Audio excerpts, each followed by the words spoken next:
But this is where you have to be very careful, because this is something that has caught by surprise to many people and that has made them pay hundreds of dollars, receiving a fine and making them have to leave the country. Hello world, welcome to a new video on the Field Trip Tours channel. This video is an informative video for those of you who are planning to come to Ecuador or who have relatives, friends that are coming to visit Ecuador. Even if you have already traveled to Ecuador before as a tourist, this video may be of interest to you, because I'm making this video basically because someone that had visited before had issues during their second visit, and this person had to pay a fine and actually had to leave the country in order to be able to re-enter. So I am sure that the information that I am providing here may be useful for more than one person, as that it may even save a couple $100 to people. So stay tuned and let's talk about the tourist visa to Ecuador. If you don't know me, I'm Luis Velasquez. I am the founder of Build Tours. Build Tours is a tour operator located in Ecuador whose goal is to promote Ecuador to the world, including Ecuadorians, and of course always taking into account sustainability of the territories and their cultures. So if you're planning to come to Ecuador and you would like assistance, you can let us know. You can send us an email or contact us through our social media, Build Tours, BILDEVTOURS. Okay. Let's talk about the tourist visas to Ecuador. Basically, this is what I will speak about. The two types of tourists, the basic aspects for every type of tourists, the notes for those who are exempted of getting a tourist visa, the notes for those who require a tourist visa, who are the people of special regime. And I will also talk about the extensions. I will mention general details, because if you want the specific details, well, I'll make another video. If you're interested, let me know in the comments.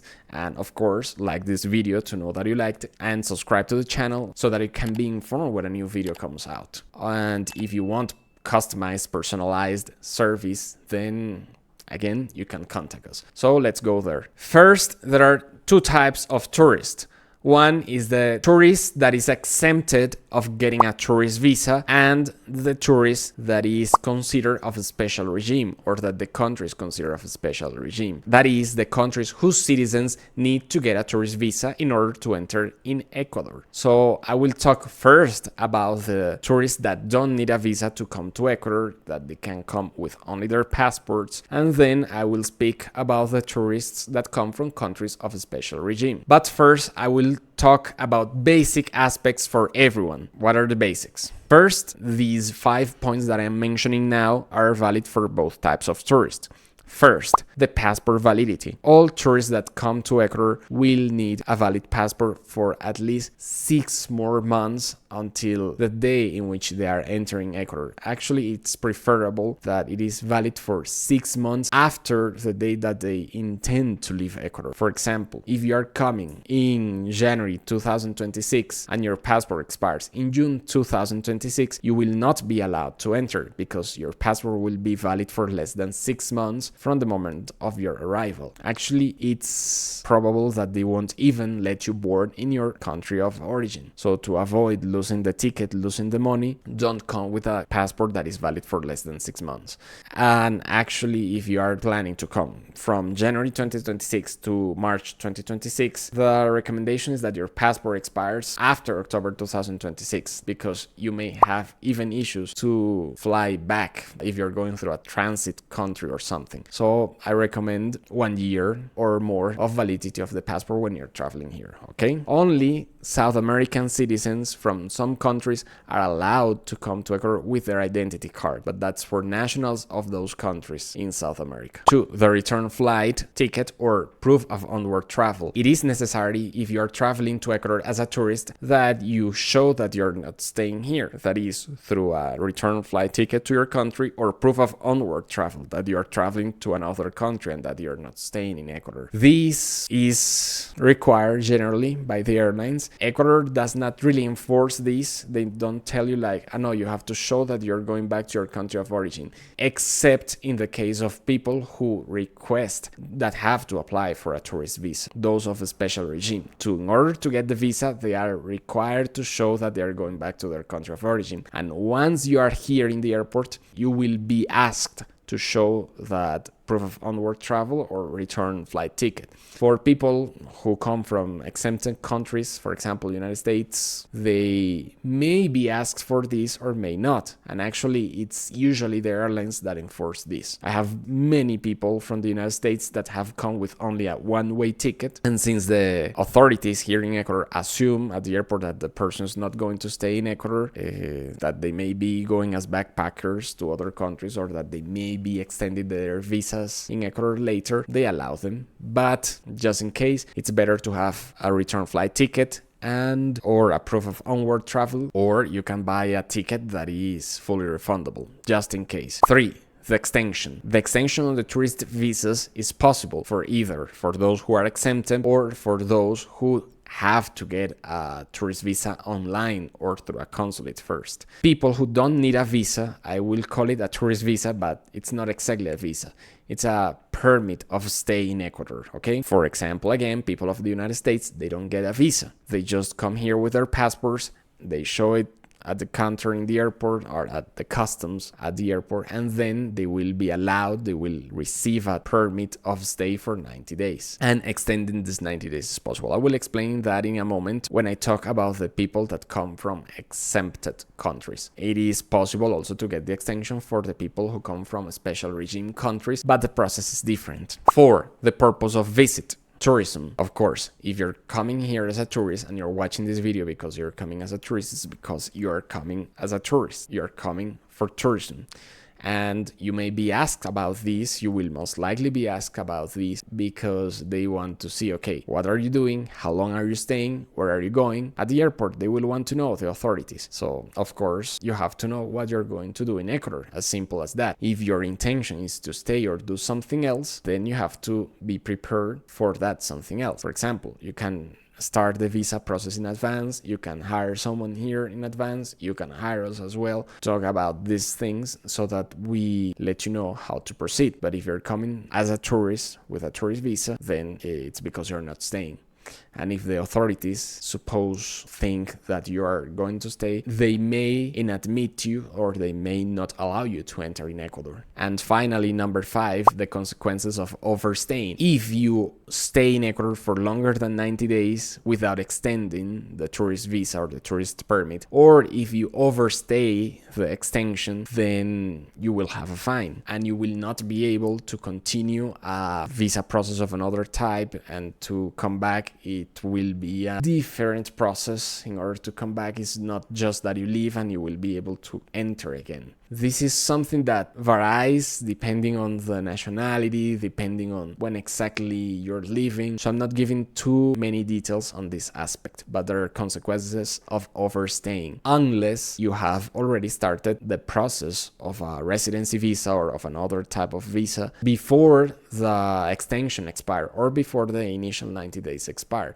But if you have not officially started that process, if you have not officially started the application, then you will receive a fine and you will have to leave the country. Okay, there may be very few exceptions. That's like 0.5% of the cases, so I'm not mentioning that here. Okay, now let's go to the details of each specific case. So I'm starting with the tourists that come from exempted countries. If you are a tourist from, for example, the United States, Canada, United Kingdom, or a Schengen country, most Schengen countries, Spain, Portugal, Germany, France, you do not need a visa to come to Ecuador. You will get a tourist permit upon arrival at the airport here in Ecuador for 90 days. But this is where you have to be very careful, because this is something that has caught by surprise to many people, and that has made them pay hundreds of dollars, receiving a fine and making them have to leave the country. And it is the term that they have to be here for 90 days. Yeah, you have 90 days per year to be here with only your passport. Pay your tickets, you come here to the airport, you show your passport, you get stamped, and you will receive 90 days for a whole year, or 90 days that you can use during 1 year. But this year is not a calendar year, not a regular calendar year from January 1st to December 31st. This is a rolling rolling calendar year, or it is 90 days within a 360-day period that starts the day that you arrive in Ecuador. Make this very clear so that you can save yourself from a fine or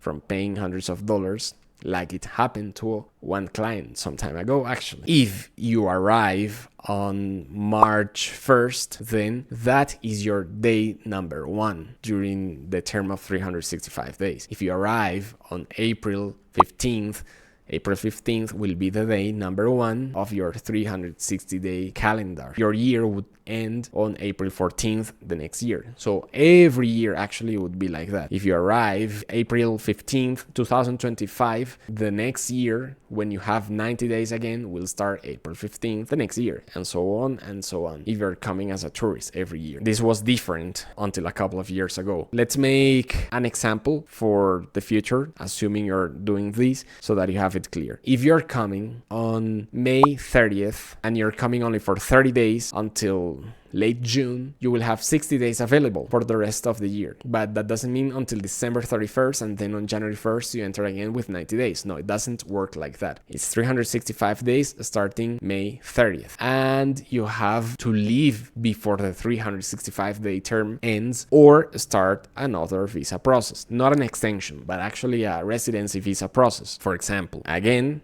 remember we entered May 30th and we came only for 30 days. Until late June. So you come again on February 25th, assuming that you would have 90 days again? No, because your 365-day term, your rolling calendar year, ends on May 29th. You enter with only 60 days left. You use 30 days again, you will have 30 days available. You leave in March because you came February again with 60 days, then you use 30 days, or leave in March, you have 30 days left, and you come back in mid-May, 15th of May, with 30 days available. Not exactly, because yes, you had in your account 30 days left. But if you're coming in mid-May, let's say the 15th of May, your 365-day term ends on May 29th. So you only have 14 days left. And if you try to use the 30 days left, you will be overstaying your full year unless you start a residency visa process. But if not, if you are coming only as a tourist and you intend to extend your tourist stay or just use the 30 days left, you will be fined when you leave Ecuador or when you try to do another process if after May 29th. This is because of new regulations that are being enforced since about 2 years ago. You have to be very careful about this because I know people who have been fined by this because they thought they had days available, which they actually did, but they didn't know about this enforcement or this rule of only 90 days within this period of 365 days. I hope it's clear. If not, let me know and ask in the comments what is not clear, or you can send us an email as well. And what about people who have been to Ecuador before many years ago? Well, this calendar or this rolling calendar year rule is for people who came to Ecuador as of February 6th, 2017. So if you came in 2010, 2000, in the 90s, then the time that you come now, the date that you come now is what will be your day number 1 in your rolling calendar year. But if you came in 2020 and you're coming back again now, then you have to be careful because your rolling calendar year is that day that you enter in 2020. Be very careful because if you enter on June 5th, 2020, and you come now on June 1st, 2025, they will tell you in the airport, you only have 4 days. You will have to go to the border, leave, and come back the next day so that you don't have any issues. It's crazy as it sounds, a little bit silly, but it's happened, so avoid that. Unless you're doing the residency visa application and you're doing it on June the 2nd, June the 3rd, that way you will not have to deal with this. But in any case, it's better that you come after the day number 1 of your rolling calendar year, just to be totally safe, okay? Now, about the extension. In the past, you had to use up all of the 90 days of your tourist permit in order to get the visa extension. This also changed, and you have to request the tourist visa extension or the tourist permit extension between the 80th and 90th day of your tourist permit. And actually, I recommend only between the 80th and the 89th, because you don't know, many things could happen on the 90th day. It could be a holiday, its system could go down, and if you do this process beyond the 90th day, you will have to pay a fine. So the earlier, the better. The extensions fee is a third part of the basic salary. This year, the extension is about 157 and something, almost 158 if we round it up, and that's what you will have to pay to extend your tourist permit of stay for 90 more days. This is for people who don't need a visa to come to Ecuador, that come only with their passports. And this extension will not exceed the 365-day term. So be very careful again about this. Let's put this example. If you're coming on May 30th, 2025, and you're using 80 days, and you're coming back on May 1st, 2026, then you have still 10 days available. They will allow you to come in, but they will tell you, hey, you only have 10 days available.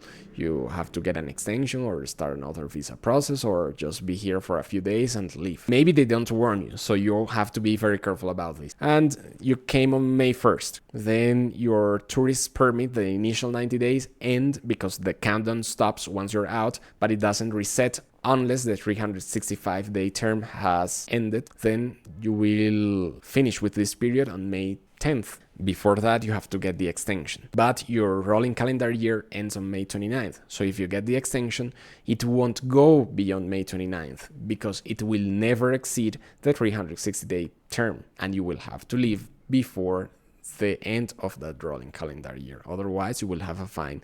Or you also can start another visa process before that happens, okay?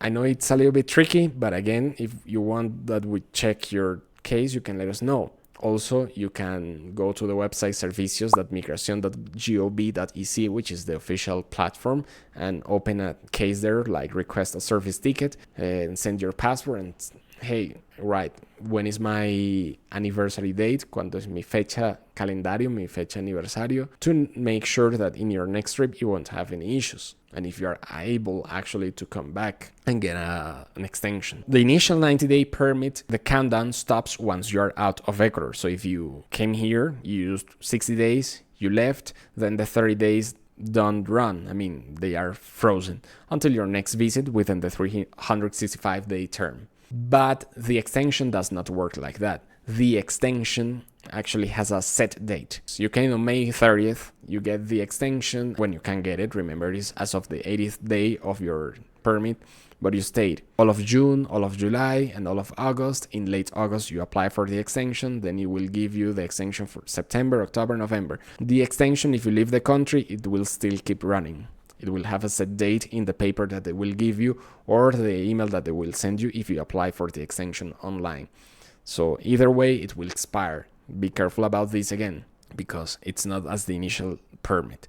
Some people, they like to be here for only 6 months a year without getting any type of residency visa, any type of like bound, something that has them here. They want to be as free as possible in that regard.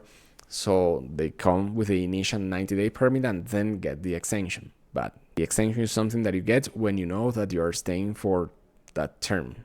The extension could be given even for only 10 days to avoid a fine, and it will depend on when your rolling calendar year ends. The extension can be obtained either online through servicio.migracion.gov.ec. A moment ago I said servicios, but it's without the S. In any case, I leave the link in the description of the video and here in the video as well. Or in person at any of the migration offices that are located in the cities of Ecuador. You can't get the extension in the airports and you cannot pay any fines in the airports. This is made in the cities. You can make to pay for the extensions, bank transfers, or pay at Banco del Pacifico once migration people authorizes you. And you have to deliver, to send the proof of payment the same day you make it, otherwise you will lose the money. But if you want me to explain in detail the extension, let me know in the comments. to make a separate video because it would require several minutes to explain only that. And now I will talk about the people, the tourists that come from special regime countries. What is called special regime? Well, those countries whose citizens need a tourist visa, need to get an actual tourist visa in order to travel to Ecuador. And the list of countries, I leave it here, but I also leave it in the description of the video so that in case it is updated, you can find it always updated in the description of the video. For example, in South America, the only country that is required tourist visas to enter is Venezuela. Venezuelan citizens cannot simply come with their identity card or with their passports to Ecuador because they will be unadmitted. If they try to fly here without a visa, they will not be able to board the plane. And it does not matter if you have a US visa, Canadian visa, Schengen visa. Ecuador does not work as other countries in the Americas do. Ecuador requests that you apply for a tourist visa first, and then you come with that tourist visa at hand. The tourist visa is not stamped in the passports. The residency visas, not any visa of Ecuador is stamped in the passports anymore. They are all electronic since 2019. Same for the tourist visa. And beware, because there are some scammers there that they will tell you they give you a visa, but this is always done through the government, through the official websites or through the consulates. But there are some consulates still granting visas, but maybe when you're watching this video, none of them are. But the only official online platform for getting the visas, the tourist visas and residency visas to Ecuador is serviciosdigitales.cancilleria.gov.ec. So if you are from a country that requires a tourist visa to travel to Ecuador, then you can gather the documents, which are basically the police clearance certificate or criminal background check of the countries in which you have lived in the last 5 years. The government considers that you have lived in a country if you have spent more than 90 days in one of the countries. Get that with an apostille or legalization. I won't explain the whole process here. I have another video where I talk more about this, or if you want to know, then I can make a separate video to talk about apostille and legalizations. Again, let me know in the comments. You have to have an itinerary, a travel itinerary of what you will do in Ecuador, where you will be, and the flight tickets, of course, return flight tickets. That's requested to people who need to apply for a tourist visa. Most times, like perhaps 98% of the times, the visa will be approved and it will all be done online without you needing to appear to any consulate for an interview. But if the authorities consider that you have to appear to an interview in person before Ecuadorian authorities, they may call you to appear at an Ecuadorian consulate to know more about you and to deliver the official paperwork, the hard copies, to them. Remember that also, once you have the travel visa, the tourist visa to Ecuador, you have to check that you do not need any transit visa, because sometimes it happens that you can have the tourist visa to Ecuador and you are approved and then you get it, but you don't have a transit visa in the required countries, or the countries in which you will have to transit, even if you are not traveling to those countries, but you're just transiting through their airports, they will not accept the Ecuadorian electronic visa. They will tell you, no, we don't accept that you have this and we won't let you board the next flight. And I've seen that happening. So you have to be very careful about the route that you're taking. It's been many cases that I have seen about this. So be careful. If you don't have that much travel experience, then it may happen to you that, some countries they will tell you, we don't accept this. But if you are a person that has a US visa, Schengen visa, or have traveled to several countries as a tourist and have always come back and that's shown in your passport, usually this avoids issues and that makes your traveling easier, because they will see that you are a tourist and that you're traveling to Ecuador as one more of several trips you have taken. And about the extension for the tourists from special regime countries, it is also possible, but the process is very different. You cannot do this just like in the servicio.migracion.gov.ec. It actually has to be done through one office here in Ecuador, or through the serviciosdigitales.cancilleria.gov.ec website, and you need to show again police clearance certificate, criminal background checks with apostille legalizations and translations to Spanish. It's basically same procedure as you did for the first visa to come here. That is, if you're applying for an extension of the tourist visa, which is basically another tourist visa, because you can have maximum 180 days as a tourist here. But to many people, the Ecuadorian government is granting only 30 days of the tourist visa. But it makes sense, because if you are traveling here as a tourist, and let's say you say, yeah, I'm employed, I will travel to Ecuador for vacation, and I will visit Galapagos Islands, I will visit Quito. Basically in 2 weeks you can do all of that, or maybe 3 weeks. But more than 4 weeks, it would be weird for a regular tourist. So that's unless you can prove through bank statements, through your travel itinerary, or through people inviting you here through an invitation letter that you will be able to be here for up to 90 days, then they may approve it for 90 days. But it's uncommon. Most tourists don't need to be here for more than 30 days. If you want me to talk about this type of tourist visa for people from special regime countries, then I can let me know in the comments, and I can plan a video about that if I get enough likes in this video as well and comments. If you want to see about your specific case, again, you can send us an email to info@buildevtours.com or contact us through our social media. So basically, that's it. That's what you need to know about the tourist visa to Ecuador. And I hope this helps you to avoid a fine, to avoid spending hundreds of dollars, because this person I met, well, this person had to pay a fine of $235, leave to the border with Peru, which from Cuenca is not that far, actually, it's just a 5-hour drive, then spend the night in Peru, and then come back the next day. So it was several expenses plus traveling to another country. And if you don't want to go through any of this, just make sure what your anniversary date is when your rolling calendar year starts, and that you still have days left, because that's also a thing. Some people think they will enter with 90 days again and not. So if you have any questions, if there is something that's still not clear, again, you can send us an email, contact us through our social media, or leave it in the comments so that we can share the answer with other people as well. I hope you have liked this video. If you did, then hit the like button. And if you want to know more news, know more places about Ecuador, now we have the videos made in the surroundings of Cuenca ready to be launched. Then subscribe, click on the bell, and also remember, always let us know in the comments what you would like to see, what you would like to know, so that we inform you. Thank you very much for watching the video until this point, and see you in the next adventure. Bye bye.